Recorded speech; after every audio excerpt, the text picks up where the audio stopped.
as you know, I've always been passionate about wrestling. Wrestling is my life. It's 24/7, and I really don't regret it. And I really don't care if other people think that that's not healthy or they do other things.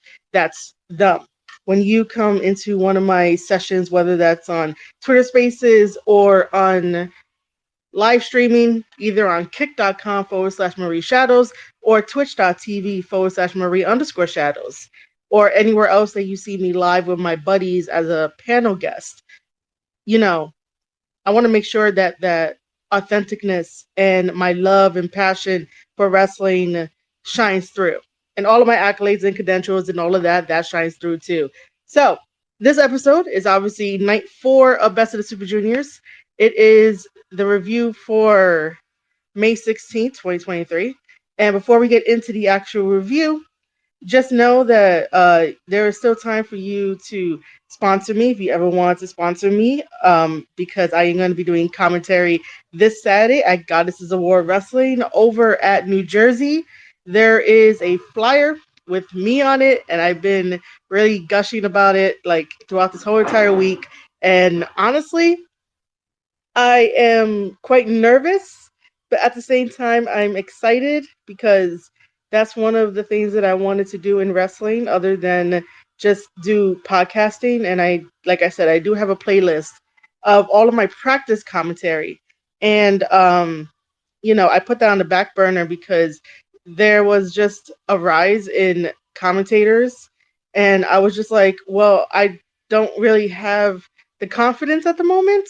But I am appreciative of me never giving up on that dream and always having, some type of conversation and some type of skills to work at it. And I'm really excited for this Saturday to be the commentator for Goddesses of War Wrestling. If you guys don't know what Goddesses of War Wrestling is, it is an all-women's promotion. It is a sister promotion to Titan Championship Wrestling, another organization that I love working with. And guess what? This Saturday, there's still enough time for you to get tickets for both events because it is a double header. That's right. At around 3 p.m. on Saturday, that should be for Goddesses of War Wrestling. Well, actually, no, wait, I can't say it should be. It is going to be for that. And then after Goddesses of War Wrestling, here comes Titan Championship Wrestling. And the cards are stacked, ladies and gentlemen.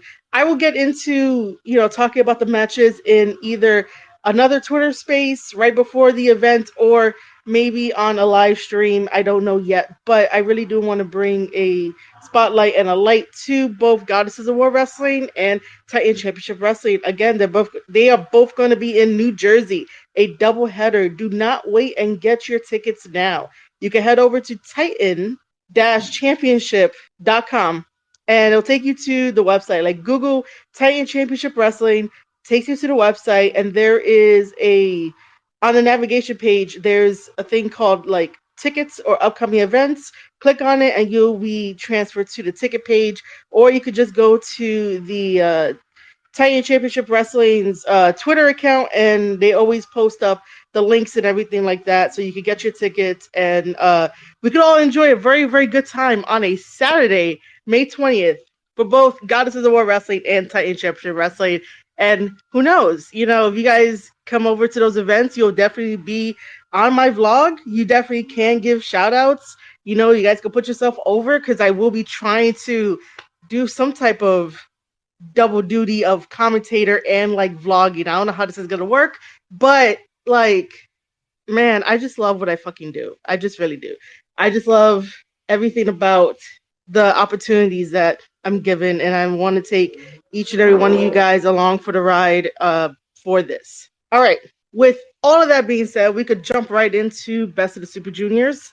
As always, if you guys don't remember the rules for Best of the Super Juniors, it goes as the following. To get 2 points, a wrestler must need a pin or a submission.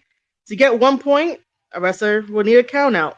And to get no points, the referee will have to deem that match a no contest and or call for a DQ. And by the way, if you guys want to know the amount of time we all sat together and watched Best of the Super Juniors from opening to night 4, it's a total of 11 hours, 31 minutes, and 13 seconds. I got my own shadow stat. I don't know, but you know, um, yeah, there goes the stat of how many hours we've been watching uh, New Japan Pro Wrestling for Best of the Super Juniors. So, like I said, this one is in. Um, this one is on today, the 16th. I was gonna be like, oh, it was in the 16th. Of course, it was in the 16th. This one was at Akita Prefecture Budokan, and if you guys been listening to my Twitter Spaces, I've been explaining about crowd differences and how they react to certain wrestlers and like how much they know versus like, you know, how much we know as Americans. In Japan, they always keep it kayfabe, and depending on where they go, they get a different crowd reaction. Akita is very knowledgeable on who they like, and it's very evident in like each of these matches of how the crowd reacts to the wrestlers. Like I've been saying, if they go over to Kurikan Hall, you are basically a rock star. If you go over to Nagano is a lot more traditional, and when they clap, you know, you can hear the appreciation, but you're not really going to get like a loud, rambunctious crowd. If you go over to Nagoya, you're gonna get those fans that will cheer in the back. They'll be very loud, and they'll either cheer for like, you know, Robbie or Leo or Akira. Like you'll hear it. You'll hear the like respect for it because they're like really calling out and like supporting their favorite wrestler. And then, you know, over here in Akita, it's half of everything except for like making people a rock star. But it's basically like half of, you know, the clapping traditional, and then no one really spoke.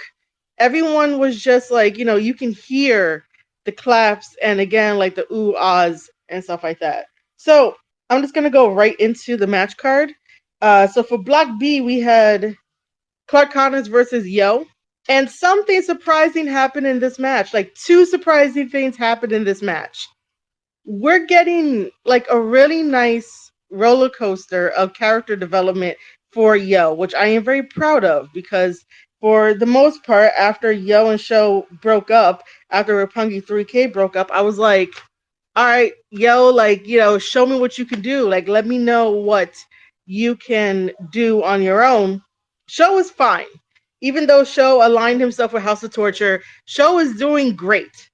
Yo, on the other hand, in that time frame of trying to find himself and him coming out in those huge ass hoodies and like shorts that look very, very comfortable on him, he alternated between like black and white. That's about it. There was like no other colors, and then like all of a sudden, ever since Leo Rush came into Chaos and teamed with Yo back at New Japan Pro Wrestling's New Japan Strong's 44th on Rumble on 44th Street, that event in New York City. Ever since teaming up with him there for that tag team match, Leo has definitely changed Yo, but ever since then, they haven't really been much of a tag team. We had the junior tag team tournament, I believe, during that year, because I don't think it was this year. It was definitely not this year, or maybe it wasn't. I just don't remember, but it should have been like last year. But that tournament was the only time that like Yo and Leo were this tag team, and then all of a sudden we get to Best of Super Juniors, and Yo is coming out in like denim, and it looks really nice. It looks really cool. It's very fashionable. Like I can see like Yo being the most like fashionable guy there. Um, so you know, because he's like fashionable and whatnot, he's getting a personality. He's getting color on him, and I don't mean blood. I mean like actual color, where you're like, oh look, it's Yo. Like he's there now. He's not like in the background as a background character. So because of this change, you know, I just been really thinking about his character progression, and it's been really good. Now, this is like, I was gonna say this is like different in a way because I wanted to like compare and contrast Yo and Clark Connors, but I really can't do that because Clark did like a whole 180. He moves you know, slowly as a heel, very methodical as a heel, really tries to intimidate the crowd. Um the crowd, like some of them will respond to Clark, but not all will respond to Clark.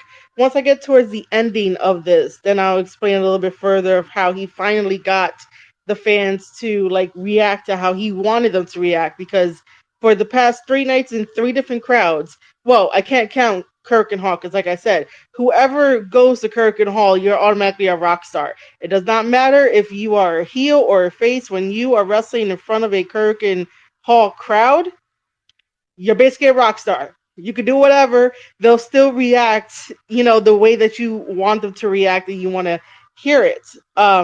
So in this one, when the match starts out, Clark Connors is very focused. Clark Connors is, wanting to go for multiple spear attempts, but Yo is very quick. He avoids all of them until, Clark doesn't stop himself fast enough and hits his head into the other corner pad. And as the referee is checking on Clark, Yo over here went to the other side of the ring to undo that corner pad. And I'm not sure if you guys saw my tweet on my timeline, but I was like, wait a minute. Why is Yo trying to take off the corner pad? Like, Yo never does this. Yo follows the rules. Yo is, part of chaos. Like, they all have this honor. They don't really do anything like that unless you're Yano, because Yano does whatever the fuck Yano wants and no one stops him. And yet he's still not a Bullet Club member because he cheats like a Bullet Club member. Anyway, the only other person that will take off the corner pad would definitely be Yano. However, we see Yo do it. So I'm questioning Yo. I'm like, Yo, you are either channeling your inner Yano or you're turning this careless heel into a heel. Like, what is happening here, man? So, even though he does that, Clark Connors manages to do that, if he still calls it, the Jeep flip / pounce on Yo. And then Clark, would use the corner pad.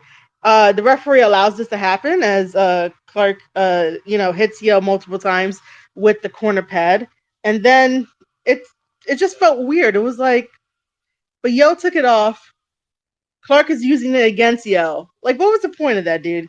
Clark then throws Yo into the ring post and sends Yo back first into the exposed steel. For as many times as Yo has been tagging with Chaos and he would have like Yano in his corner, like you would think that he'll be prepared to not get hit with the exposed steel. I'm just saying. Clark goes in for that suplex and elbow on Yo right after Yo hits his back against the exposed steel. There's that chin lock to slow everything down.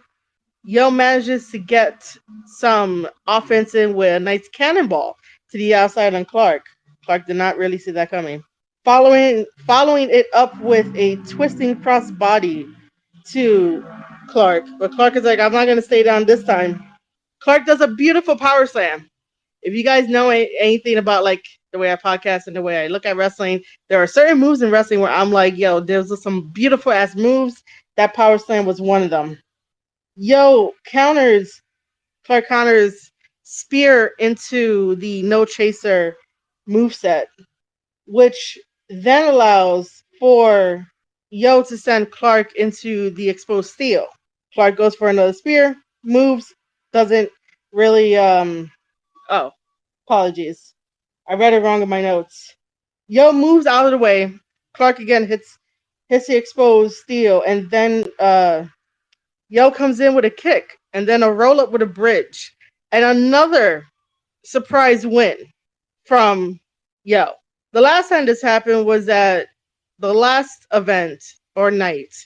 Same thing happened with Clark Connors. Those flash pins are having Clark lose, but this time Clark wasn't cocky or arrogant like he was in the previous night that happened to him. Yo just happened to be at the right place, right time, and I guess with the right momentum and force in order to get that type of flash pin on Clark. But then right after that, Clark decides to have a post-match beatdown on Yo, to where he's taking the corner pad, hitting Yo multiple times, and then Gato slides in a chair, and Yo is positioned with his head resting on the corner pad, and here comes Clark to hit him with the steel chair. And that is where the crowd finally reacted to, I guess, what Clark wanted, because for the past two nights in Nagoya and Nagano, those nights in those arenas with those crowds, they're not reacting to Clark how they should be reacting to him as a heel. I think that I don't I don't know if people in Japan, not over here in America, I don't know if people in Japan understand the new way that Bullet Club is being handled, because obviously when someone decides to become a heel, it's not always going to take, it's not always going to be accepted overnight. It takes a little bit of time for like heels to be accepted, especially if this is in Japan. In America, I guess we could debate about it, because there'll be some instances where like a heel will automatically take, but then like another heel will take a little bit longer to, get to that point where you're like, all right, this guy is a really dastardly heel, so I have to like boo him. Over in Japan, like every one of these characters take time for the fans to understand that, oh, I should cheer, or like, oh, I like something about this guy, so let me cheer. The same thing with a heel. I think that we've gotten like, I guess, 2 years or 2.5 years of lovable Bullet Club, that the moment that David Finlay came in to take what's his, it changed the whole dynamic, and I don't know if the Japanese fans were ready for it. Of course, the Japanese fans that are always like pro Bullet Club, they get it. But everyone else to come around to being fans of Bullet Club, or to still say fans as Bullet Club, I don't think they get it just yet. And I'm still trying to figure out what's the best way to help Clark to get over on that. Like, you know, um, that's what I feel like I've been trying to do for these episodes, is trying to find something off the top of my head, like really sitting down and analyzing every one of his matches in Best of the Super Juniors, and trying to come up with some type of solution to where he can like really excel as a heel. Because honestly, you guys know me, that I really enjoy Clark Connors no matter what. Like, if he's a heel babyface, I really don't care. He's a really good competitor. He could tell a really good story. I know, the wrestlers are like, this isn't the real Clark Connors, or it is the real Clark Connors, or whatever. But just to try to get him over this hurdle, and for him to use the chair on Yo, really brought out like the side of the Japanese fans in that arena to boo him, to like do what he wanted them to do. To the point where like one of the girls at like the guardrail was like very animated about like doing the thumbs down motion, as in like, she disapproves of what he did, and he just goes up to her and intimidates her, but she's still doing the same motion. It felt like, all right, cool, you finally like broke a crowd, like you got it, dude. But like, he has to keep that momentum going. And like, I don't ever want a heel to like fall flat, because then what's the point? You're putting in all this work, you have like a brand new character, and if it falls flat, you have a little bit more harder time climbing up that side of the mountain in order to get back to like what it means to be a heel, and like how are fans reacting to you. So I really do try my hardest to be like, yo, what can I suggest? So this is what I suggest, in a way. And if Clark ever hears this, like, I got you, buddy. I was thinking that like, and this goes for, excuse the noise outside if you guys hear that on the VOD. But this goes to like everybody, that if you're gonna go to Japan to wrestle, or you're gonna go to like Mexico to wrestle, or you're gonna go somewhere to wrestle where like, you know, their language is not your native tongue. I usually think that sometimes to get over is to, you know, learn the language, learn a couple of phrases, so that way, you know, if you are a heel, you can play it up. Because what's the one thing that like okay, so I'm going to speak from experience here in New York City because there's a lot of different cultures and there's a lot of different people that speak a lot of different languages. And those that don't speak the other languages sometimes feel left out or targeted because they don't understand what's happening, right? So sometimes you might feel that way if you're going to go over to Japan and you really don't know anything, you know, to say in Japanese other than maybe like the, you know, the obvious like konnichiwa or like what like watashi wa and stuff like that, like, you know, the basics, the very very basics, right? I was thinking as a heel, Clark should probably learn the phrase of, is this your hero now? You know, because it looked like when he got Yo down on the ground, especially on the outside, he should have like really yelled to the crowd, is this your hero now? And he probably would have got a reaction. Now imagine if he would have said that in Japanese. Everybody would have been taken aback because honestly, what Japanese person would think that a foreigner is going to learn their language? Like, you know, maybe that's like, I don't know, I want to use percentages, but you know, it's not very highly a foreigner is going to learn another language for the sake of learning another language. You know what I mean? If they're just visiting another place, someone is probably going to think like, oh, they're not going to learn the language. But if you do, it throws them off their game. So now they're going to have to boo you because then they're like, how dare you learn, you know, our language, and how dare you speak that back to us? Yeah, Yo is our hero. So we're going to cheer harder for Yo. Do you guys see the connection here?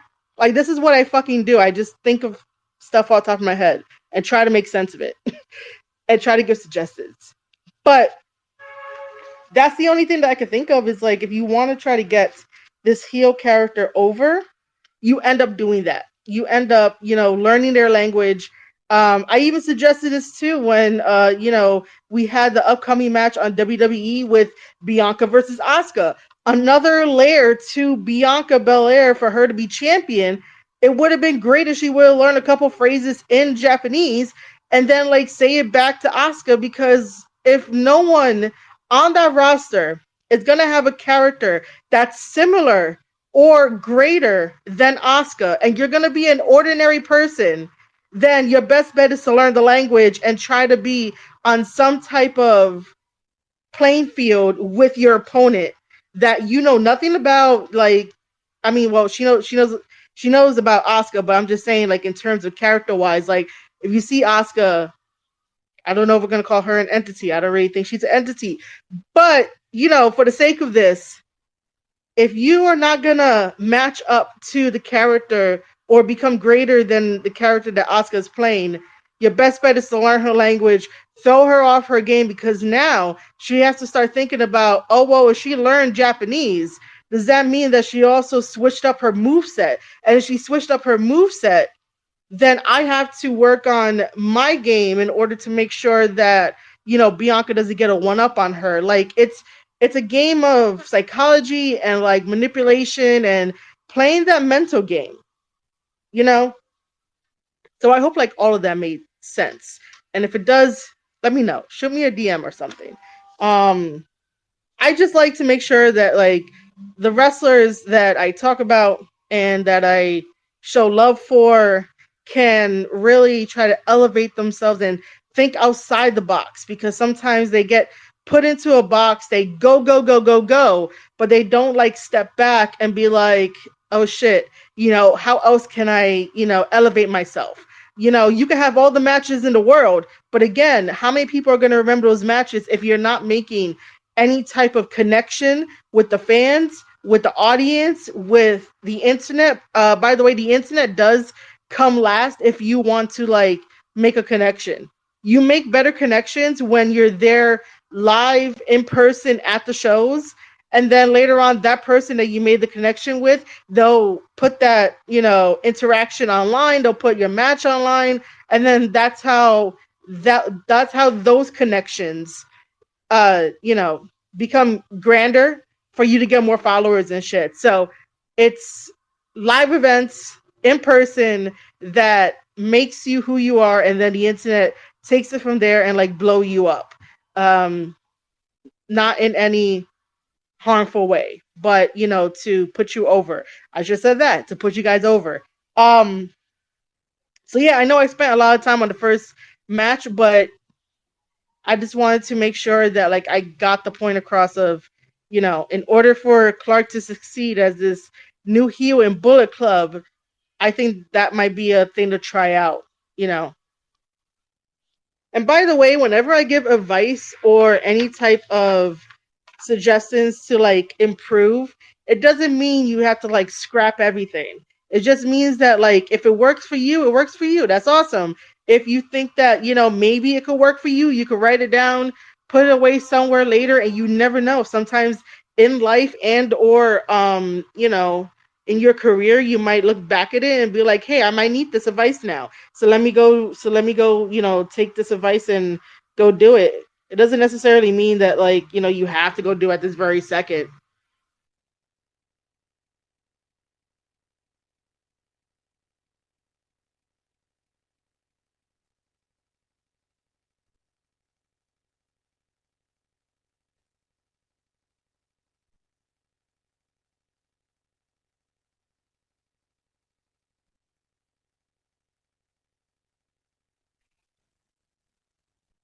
Oh yeah, I forgot to mention that the opening match was Block B. I don't think I mentioned that. Um, the second match is Block A with Teton versus Taguchi. This was a very interesting match because you have two different styles, but like it went really well together. They were chain wrestling in the beginning. Of course, they did a spot, the pass through spot, basically when you're running the ropes and your person that you're training with, or in this case, wrestling with, like, would just pass you on by. There always has to be one spot, just one. Teton comes in with a drop kick to Taguchi. Taguchi avoids the dive, only to do a second rope plancha / crossbody, and then a hip attack to Teton. By the way, I would just like to say that Taguchi has been doing a wonderful job in Best of the Super Juniors 30 as being a serious wrestler, and it's been a breath of fresh air because I can only take comedic wrestling for so long. You know, um, Even when Taguchi was IWGP Junior Heavyweight Tag Team Champions with Master Waldo, that was still a great tag team. They were still doing some really good stuff. It felt really good. But again, this serious Taguchi, um, it's very good to watch. We get both of them doing a combo attack, which basically they mirrored each other. We get this huge strike from Teton, another drop kick, and that double down. Everybody loves the double down, man. In this match, Taguchi was definitely working on Teton's ankle. However, even though Taguchi was really putting up a fight, Teton comes in with a tornado DDT. Taguchi kicks out of that one, but Teton again puts on the Muda lock, but in a tighter way of doing it by really arching Taguchi's back. And Taguchi taps out. And that gives Teton his 2 points. And by the way, in the first match, Yo gets 2 points. For Block B, we had Robbie Eagles versus Bushi. If you guys don't know, on Twitter, I did put out a tweet asking for Bushi matches because I'm still not impressed. And I don't think it's on him per se. It's just, there's something off whenever Bushi wrestles. And I'm not sure what the hell it is.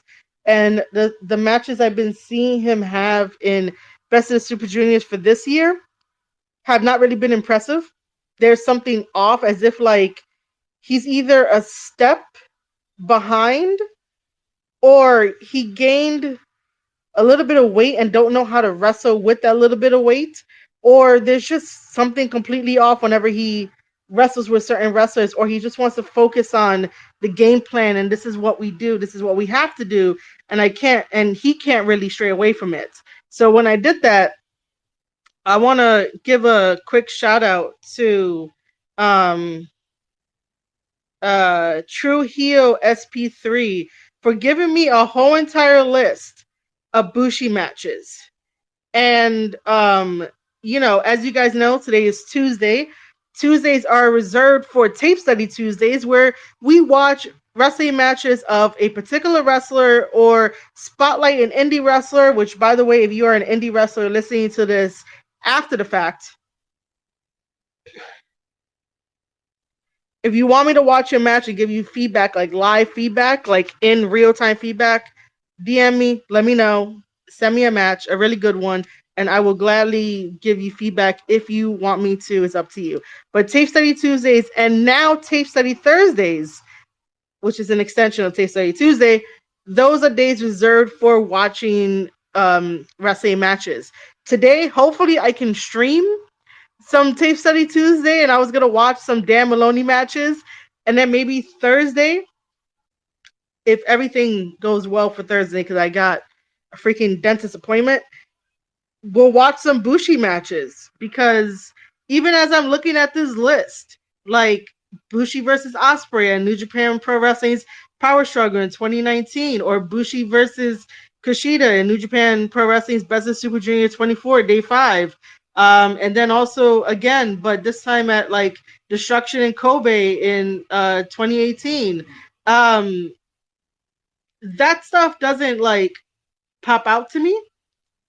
I don't even remember too well about Bushi versus El Desperado and Despy at New Japan Castle Attack in 2021. And I know that I probably reviewed it. I just don't remember it. Now, something that does like probably stand out to me will be the Bushi and Hiromu versus Birds of Prey for the New Japan, at New Japan Pro Wrestling's Road to the Tokyo Dome 2020. I don't even remember that. I really don't. Um, Listen, I think we can all agree that 2020 is still a fucking blur, as if it like, did it happen or did it not happen? But I'm thankful for him to give me that list of Bushi matches, because I will take a day with you guys, with my community, and we will watch Bushi matches and I will analyze it, because I'm like, yo, there is something wrong with the matches that I'm seeing him wrestle against. Well, not wrestle against, wrestle in against his opponents, if that makes sense. So that's why in this one with Robbie Eagles, like, it was just really off. I think Bushi hits a lot of power moves, and maybe that's why it's off.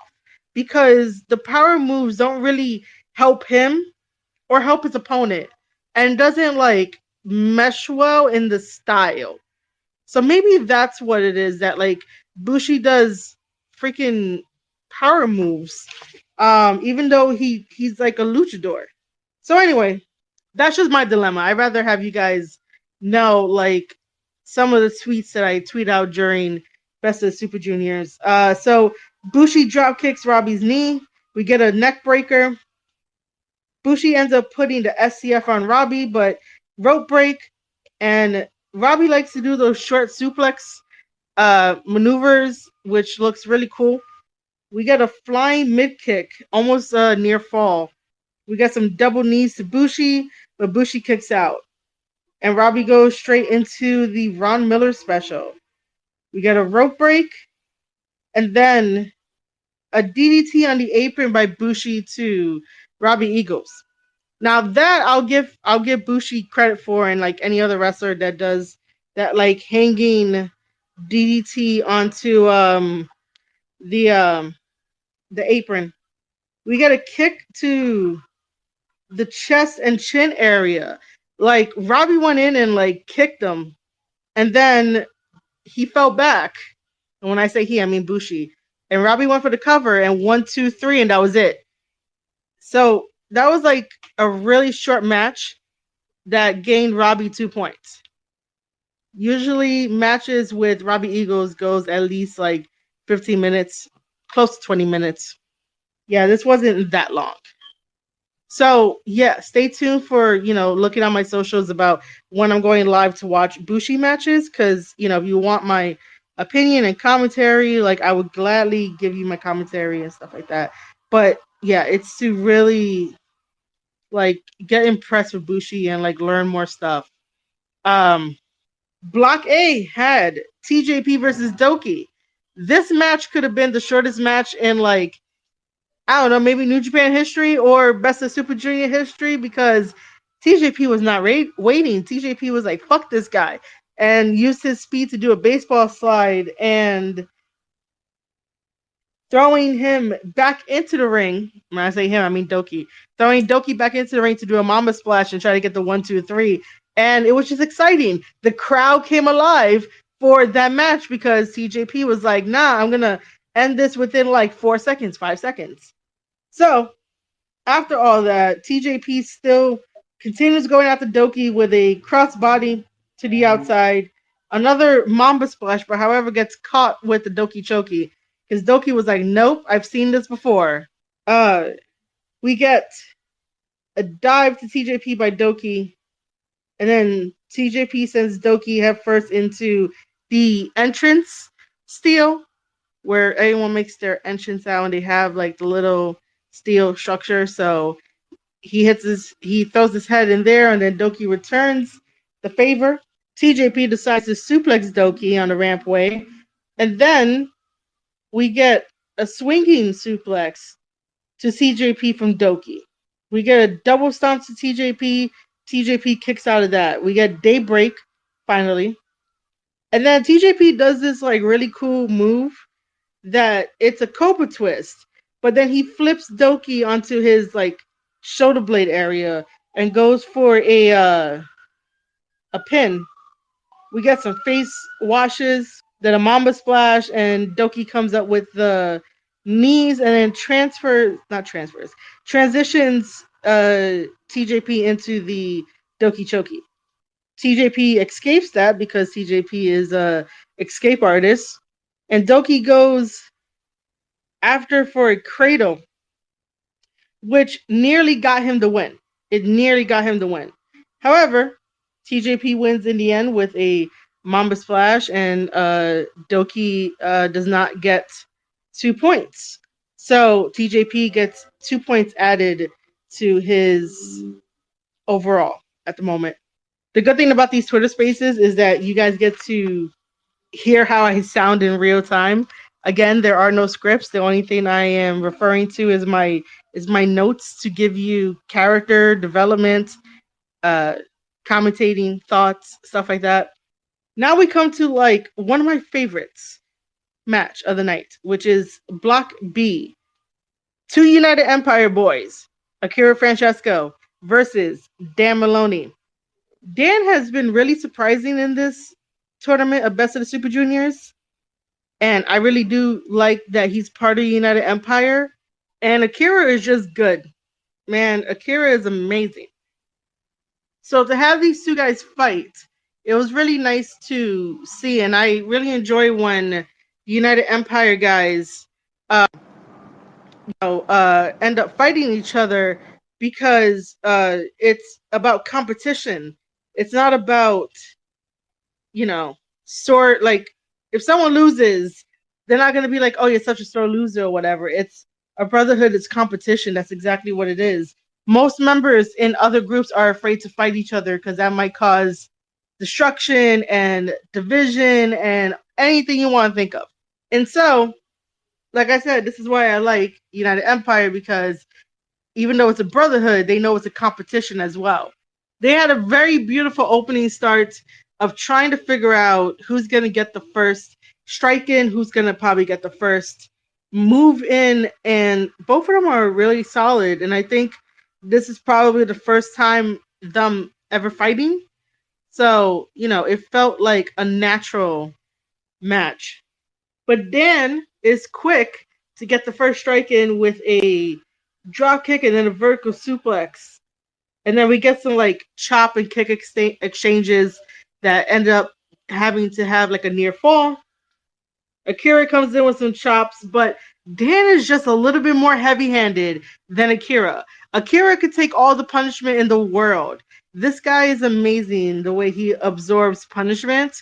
And, Dan just has a little bit more extra um, hit. I have no idea what the word is that I'm looking for. I don't want to be like, oh, he has extra more power. That probably might be the right one. Whatever it is, Dan just hits a little bit more harder when it comes to every opponent he's faced in this tournament. Akira does this wonderful wheelbarrow double stomp to Dan, which looks amazing if you guys end up watching it. We get an outside plancha to Dan and then like a crossbody for another near fall. Akira goes for a poison rana, but Maloney rebounds and does a spear to Akira. That's also another near fall. I do like the idea of a ripcord chop. I really do like that. I don't really see that too much. We see like the ripcord lariat, that's a thing. But like a ripcord chop, I don't see it as much. So I don't want people to be like, oh, but it's there in wrestling, or this person did it. That's cool. I'm just saying that I don't think I see it enough. Or if I do, maybe I'm not paying attention during that time. We get a fisherman suplex, another near fall. Like I said, Akira absorbs all of this. Akira absorbs all of this punishment. I was gonna probably say another word, and I was like, wait a minute, no. Akira does avoid the Driller Killer. However, there is a drop kick, and that drop kick brings Dan to his knees for Akira to do Speed Fire, which is 2 double knees straight to the back of the head and the neck. This knocks out Dan. Akira goes for the cover. 1, 2, 3. Gets a victory over Dan of the United Empire. His own United Empire mate. Akira gets 2 points. It was a fantastic match. I really enjoyed it. Now we get Block A. Kushida versus Mike Bailey. This one, I had a bit of an issue with it. And it was just about selling. And I have questions. I really do. I would really like, somebody, mainly a wrestler, that wears kick pads 24/7 to slide into my DMs and answer me this question. Because I know Robbie Eagles was on commentary for this event and he gives wonderful explanations.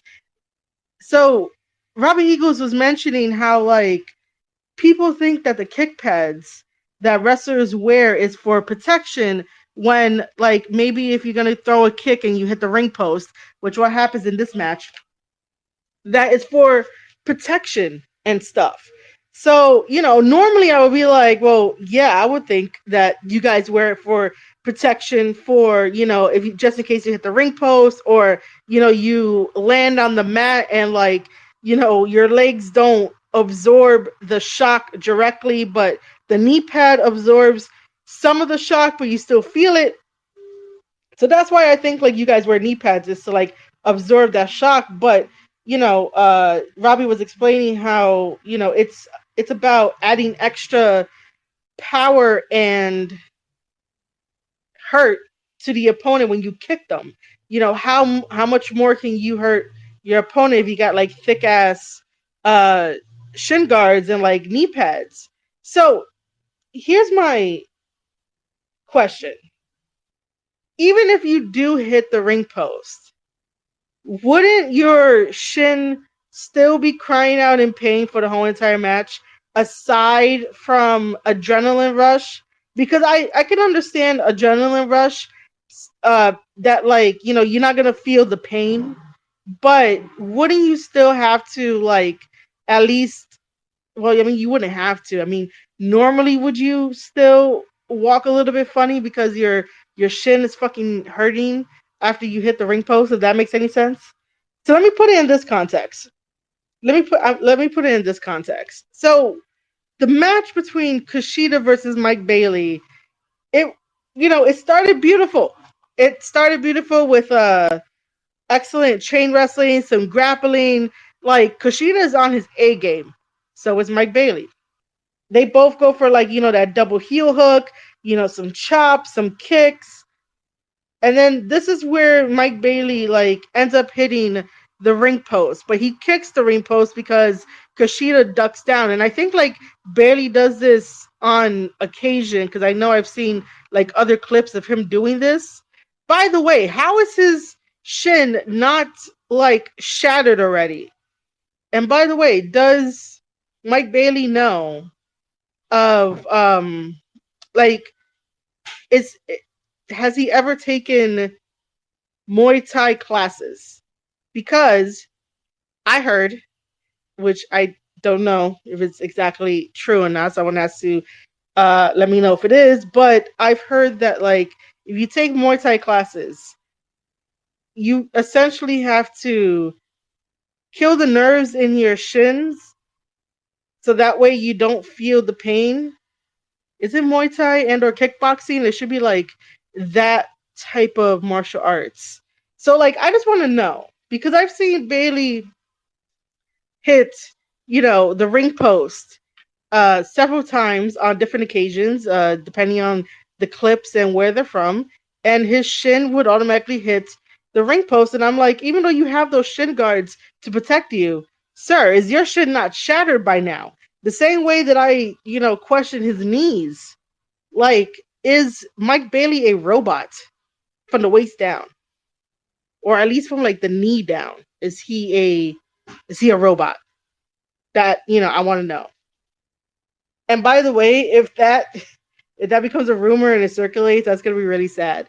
But I just have so many questions when I see Bailey fight because I'm like, bro, your knees should be like completely done every time you hit somebody with them or you fall or you like miss a shot, and then also your shins should be completely destroyed. Okay, I'm focusing way too much on that, but I really wanted to like get that out. Like I have questions. That's all it is. I want to learn. So after Bailey goes and like destroys his shin by hitting the ring post, Kushida takes advantage of this. Kushida is not letting Bailey breathe or recover, and it's straight back to his left leg that he messed up.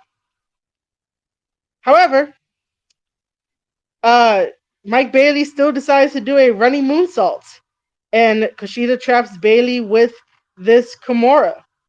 And I don't understand how during the rest of this match, Mike Bailey is still giving Kushida like a knee shot, which by the way, that knee shot knocked Kushida out.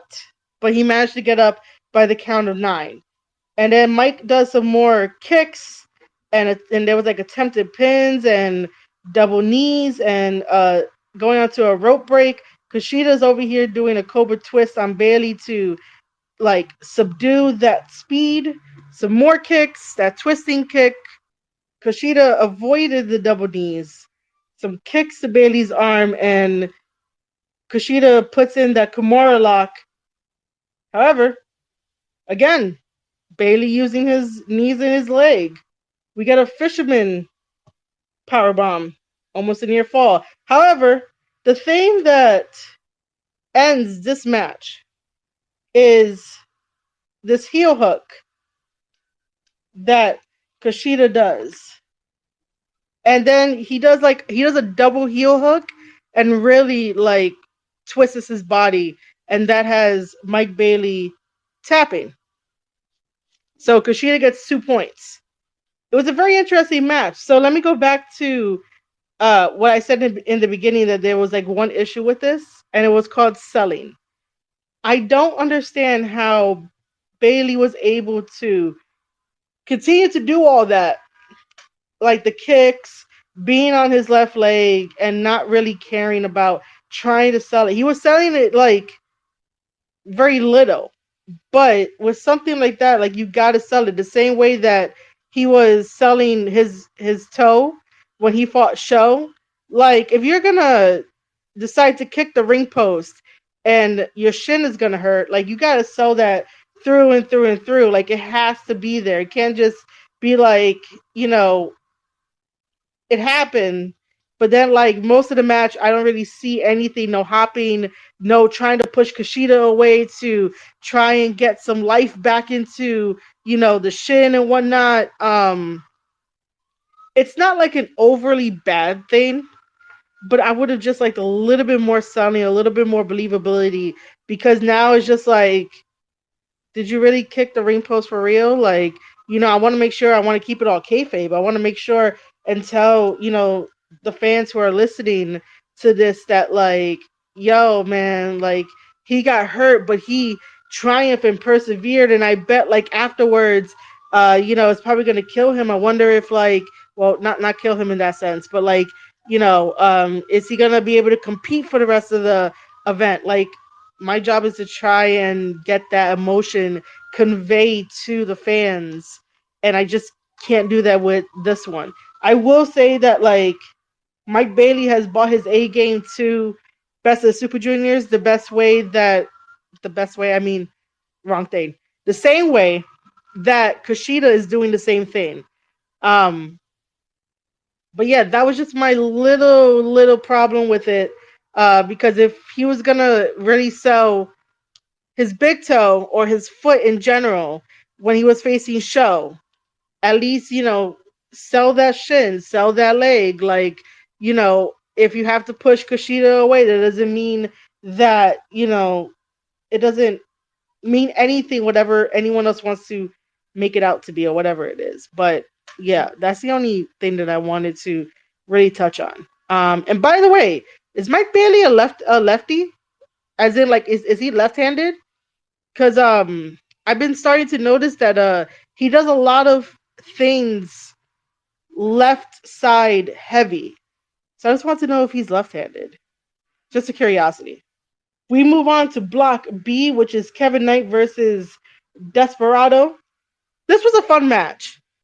And, if I ever get the chance to interview Kevin Knight, like, I would love to ask him, like, does he get nervous when he's fighting veterans like El Desperado? It's a really good match. Like, Kevin Knight is really fast. Desperado is fast, but, like, Desperado is not used to fighting someone like Kevin Knight. Kevin Knight is freaking tall. If I was to stand next to Kevin Knight, I might end up fitting in his pants pocket because I'm fucking short. So, I really enjoyed it. Kevin has come, like, a really long way in improving, overall.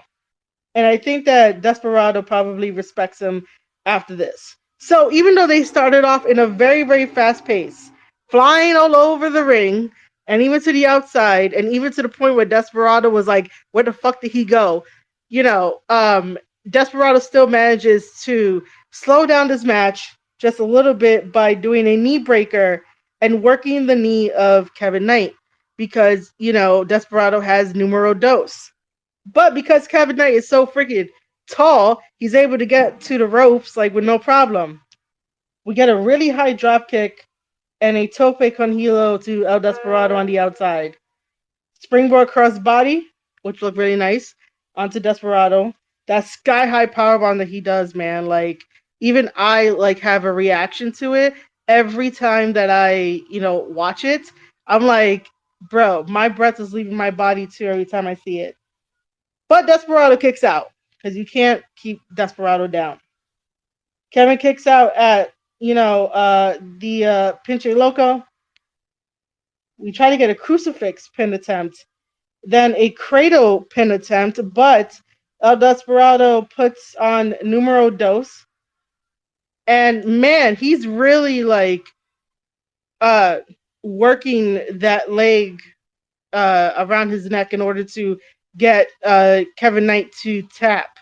And Kevin, like, reaches out for the rope, gets a rope break, and then finally El Desperado manages to do Pinche Loco on Kevin Knight and ends up getting the 1, 2, 3. So 2 points for El Desperado. Kevin Knight, again, does wonderfully. So we head over to Block A.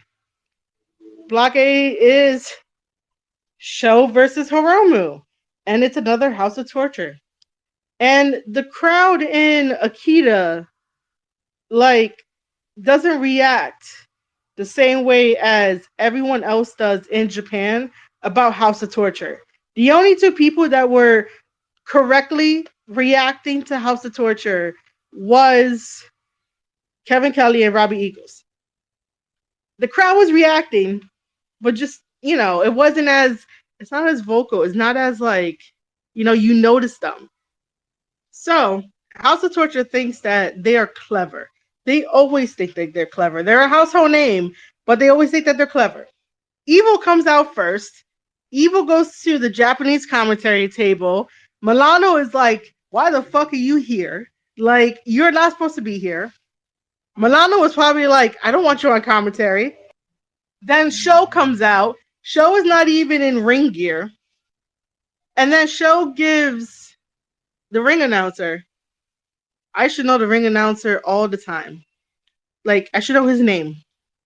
It is not Marty Asami. That's like one of the referees. How can I not? It's Abe. Abe, there we go. Because every time that House of Torture is out, Evil has this thing against Abe. And I'm like, what is the history behind it? Like, why the hell does Evil always have to, like, trip over the table where Abe sits and he announces and the ring bell is there? Like, why is that table always getting flipped over on Abe? So Sho goes over to Abe. Sho is like, hey, you got to read this note, and declare me the winner because, Hiromu, couldn't make it, some stupid shit, right? Because it's House of Torture antics, okay? I'm not even going to refer to them as Bullet Club. Like, they still refer to them as Bullet Club. But seriously, somebody send this to David Finlay and be like, bro, can you please kick out House of Torture? Like, just kick them out. Like, if you need me to convince Gato, I could convince Gato to, like, kick them out. Because they don't really need to be there. They're taking up space. They could be on their own. It'd be fine. It'd be another faction that's not part of another faction that, could be on their own in New Japan. Anyway, so at first, Abe doesn't want to read it. But he ends up reading it because he gets bullied into reading it. And, Marty Asami does not want to raise the hand of Sho. Sho is like, raise my hand. But, as Evil and Sho try to walk away, try to go to the back, here comes Hiromu's music. The whole crowd erupts because it's Hiromu.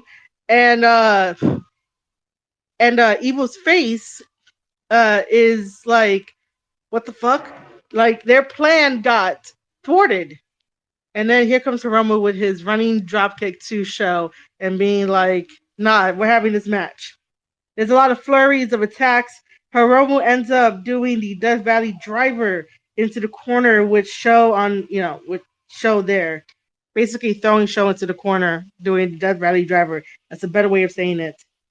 However, we still got some shenanigans with, a chair being thrown in by Evil, the distraction, Sho and Evil distracting the referee, and like the wrench playing a part. Hiromu doing an Eddie Guerrero spot that as soon as the referee saw what was happening, Hiromu was like, he hit me in the eye with the wrench. Like, it's just all House of Torture tactics. We get a Hiromu tries to do his sunset bomb. However, Sho grabs the referee, and then Evil comes in and takes the chair and hits Hiromu in the ribs. And this is where we get the cross-arm power driver. But, Hiromu kicks out of that. Hiromu then uses the wrench. Oh, yeah. I already mentioned that. He uses the wrench like in the Eddie Guerrero spot. We get everything is Hiromu, because Hiromu decided to do everything is Evil on Sho. We get time bomb number 2 and regular time bomb done on Sho, and that gives Hiromu the win and 2 points in Best of the Super Juniors. Our semi-main event is Block B, Yoshinobu Kanemaru versus Master Wato. And this is a perfect example of everything we've been talking about Master Wato. So if you guys have not listened to the past and previous Twitter spaces, I've been having I've been trying to have a discussion about like Master Wado, and I've been having it like through DMs and everything. But you know, just to get you up to speed, Master Wado is a really good wrestler. He's a really good junior wrestler, and he has really great matches. The only problem is that he does not really like believe in himself fully. Um, Now I'm starting to see in this match in particular, he got to switch up his style, especially in times of when you know he might end up getting an injury. He is known for high flying. He could do some technical stuff, but he's known for like the high flying flash kind of thing. And and to bring up what TJP said when he was on commentary, he said that Master Wato has all the talent in the world but doesn't know what to do with it. And this is one of those matches where it is true. So as much as I praise Master Wato, I do know that Master Wato still needs to improve. He has to tighten up a little bit more and, you know, think on the fly for when some shit goes down, right? Because in wrestling, if a wrestler knows that you are a high flyer and you're a very fast paced wrestler, the best way to slow you down is one, the obvious, do a headlock, work a hold, kid, or the other obvious of cutting the base of the wrestler, like working on the knees, working on the ankle. When you take that base away, they're not going to have as much power or speed. Sure, you could say that, you know, their adrenaline that's coursing through their veins is going to um you know, make them forget about the pain and they could like fight through it. Yeah, that's cool on like one hand, but to be realistic while still being kayfabe and selling and telling a story, once the legs are ripped out from somebody that could go pretty fast, they got to think on their feet now. They're like, all right, cool. You don't want to go at a fast pace, you know, let's go at your pace. Let's, you know, let's see who can out wrestle who. However, the danger of that is if you're not at least decent enough or well, not really well versed, but mostly decent enough to good enough to match their ground game, meaning the opponent's ground game, then sure, go for that.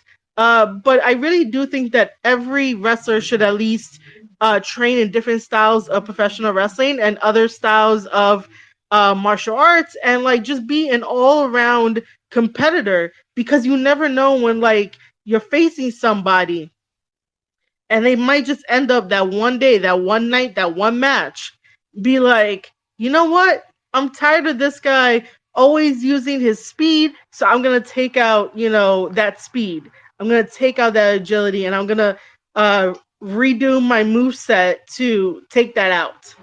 So then you, as the, you know, other wrestler, like his opponent or her opponent, you know, once that happens, you gotta think on your feet too. Be like, all right, two could play this game, and you gotta like play the chess game in a way. So, so for Master Wado to fight Yoshinobu, which, you know, I think at this point we should just call him Uncle Yoshinobu or Uncle Kanemaru, because he really does remind me of like an uncle.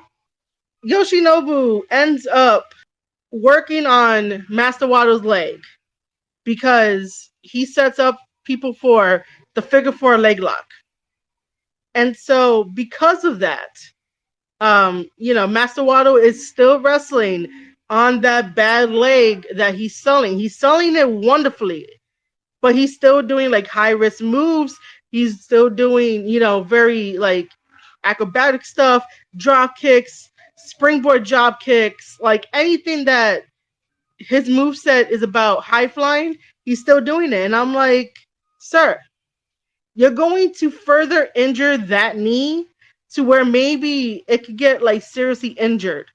The last thing you want is that if you know your opponent is going to work a body part, don't continue to do your same move sets, because then you can actually get like actually injured rather than just feeling like the soreness or a pain level of like 6.5. But the moment that you continue to do the same thing of what you're normally used to doing while you're at 100%, that's when injuries can come about. So that's why I say that, you know, wrestlers should be well versed in like different styles just in case you're fighting Yoshinobu and he's gonna be working on your knees so he could soften you up and go for the figure four leg lock. Like sometimes you should know your opponent ahead of time, especially with specialists like Desperado, Yoshinobu. And right now those are the only two that I could think of. My brain wanted to say Hiromu, but Hiromu is not really a specialist in like a submission in a way, or even focusing on a body part. Hiromu's special. Well, Hiromu is a lovable special guy, but Hiromu's specialty is endurance. That is his specialty. So back to this. The two that I could think of that like really goes after a body part and has been really going after a body part like during this tournament is like Yoshinobu and then Desperado sometimes. But Yoshinobu is like, man, we're wrestling my way and my style. And I really did put in my notes that, the high moves that Master Wato continues to do damages his own knee. And that only helps Yoshinobu to apply this figure four leg lock that will get him to tap out. And that's exactly what didn't happen. I'm sorry. I had to look at my notes and like that's exactly what didn't happen. Even though Master Wato was in pain with his knee and still doing the high moves with his messed up knee, Master Wato ends up getting 2 points over Yoshinobu because he did a high angle German suplex to Yoshinobu. And that shit put him away.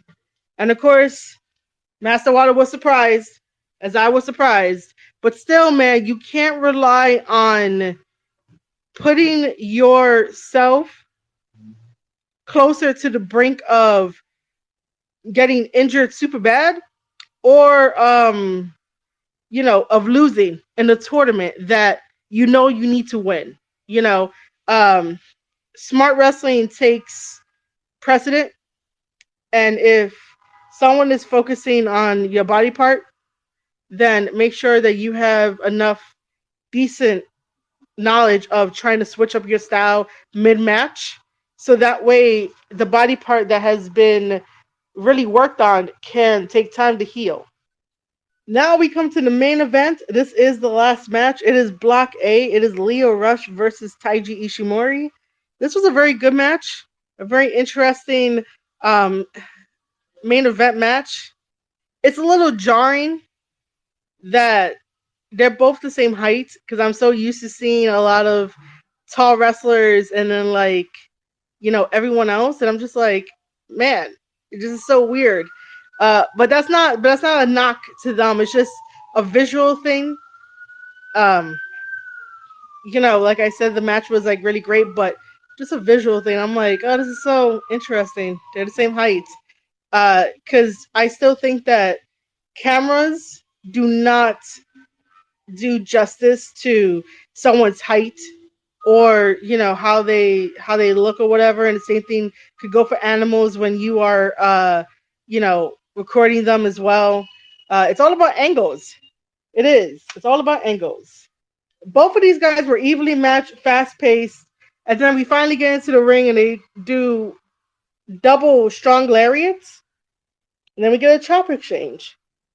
Taiji has been sending people into the ring post, and this guy did it again to Lio Rush, sending him into the ring post, shoulder first. Taiji goes and takes off the corner pad because, why not?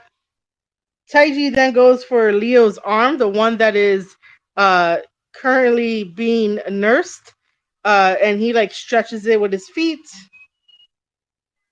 But, rope breaks are your best friend. Taiji does that beautiful sliding German suplex that I love to watch.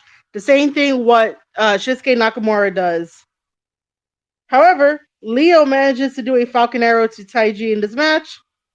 And then, of course, Taiji is going to send Leo into the ring post, bring him back out, and do a shoulder breaker to his arm, which he then sets up Leo for the La Mystica into the bone lock.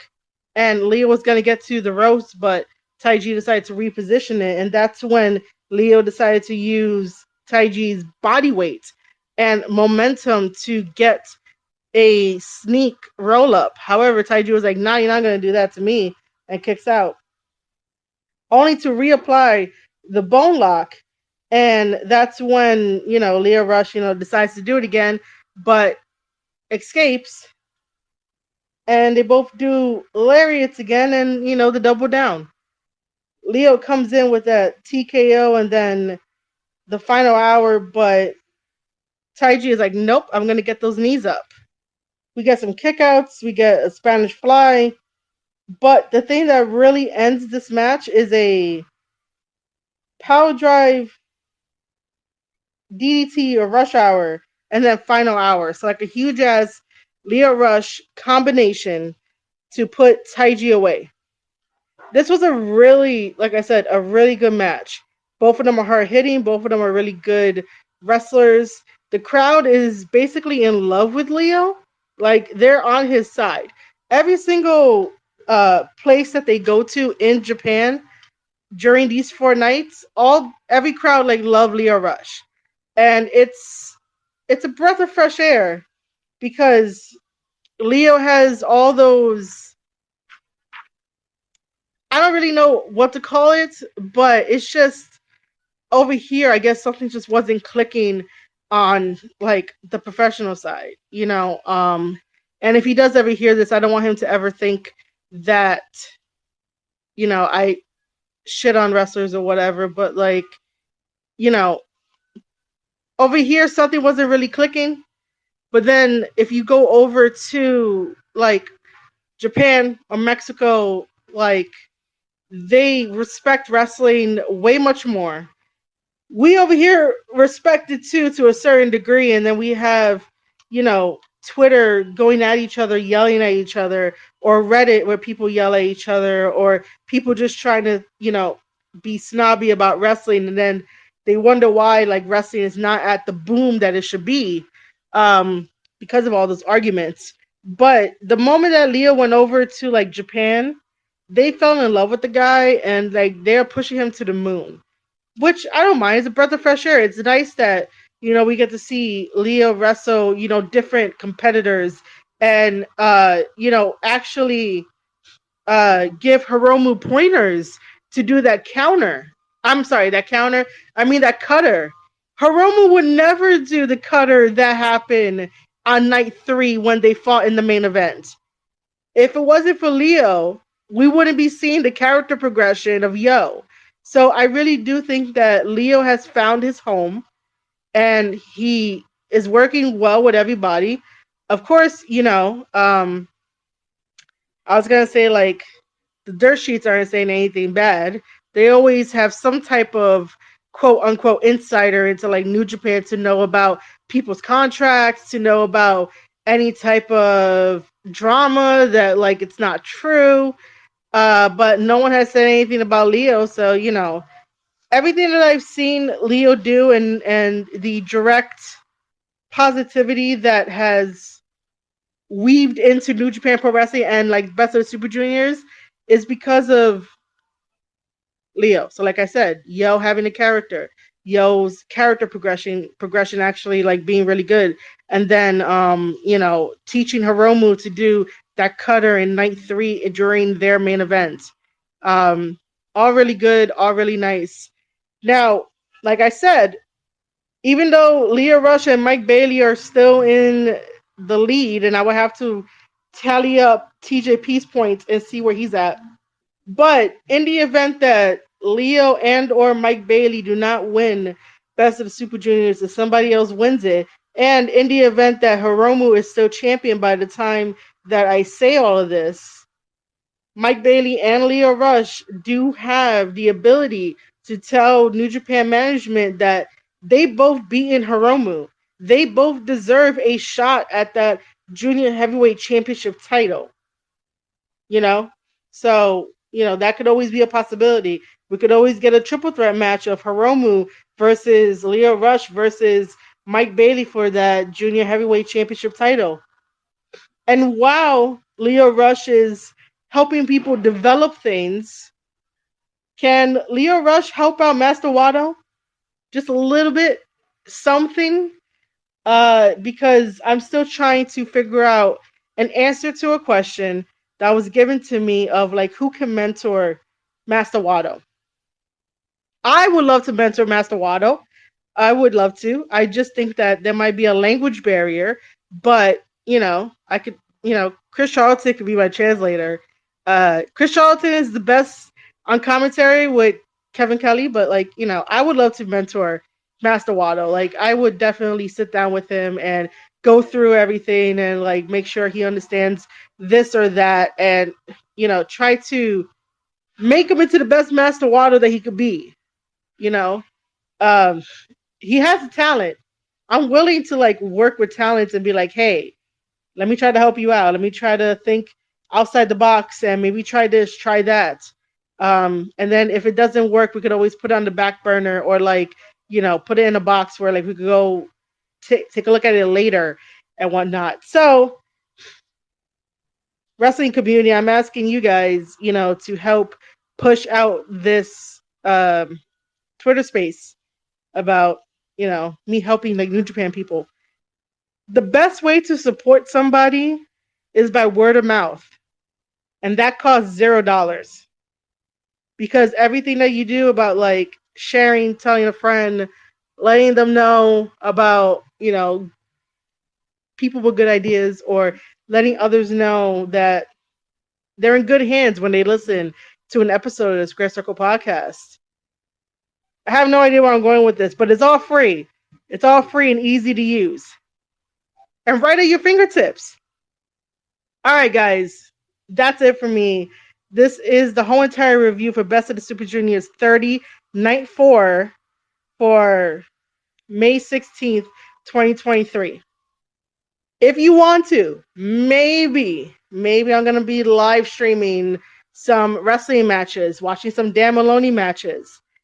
Maybe pulling a double duty today because I love what I do and I have to keep up with the tradition of Tape Study Tuesdays. Follow me on kick.com/Marie Shadows or twitch.tv/Marie_Shadows. While you're at it, follow me at both.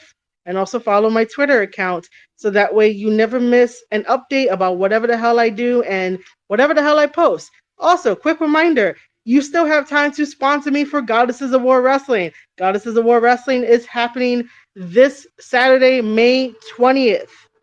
All you have to do is either slide into my DMs or email me at squaredcirclepodcast@outlook.com if you ever wanted to sponsor me, which would be great. I'll be on commentary that night. You get a shout out on the vlog. You get a shout out on social media. You get a shout out in my newsletter that's read globally around the world. Globally, guys, globally. I have people from all over the world reading my newsletter. So if you want that kind of exposure, you give me like your links. It's the same way of how wrestling promotions are like, hey, you can sponsor a wrestler and you get all your stuff on something for that wrestler. So exactly what this is. So if you ever wanted to sponsor me, just because, slide into my DMs or email me. If not, that's totally fine. But if you do, it's encouraged. I love you guys for any type of support. If I see you at Goddesses of War this Saturday, you'll still be in my vlog. I'll still give you a high five. We could still chat about wrestling. And then I hope you guys enjoy the show for Goddesses of War Wrestling. I am excited to be on commentary, and I have the oh so cheesiest fucking smile on right now. And then there is a doubleheader Titan Championship Wrestling right after Goddesses of War Wrestling. So do not miss this doubleheader. Do not miss it. All right, guys. Thank you for listening to this review. I love you guys. And you have been listening to an episode of the Square Circle Podcast. I'm your host, Marie Shadows, and I'll see you guys in the next one.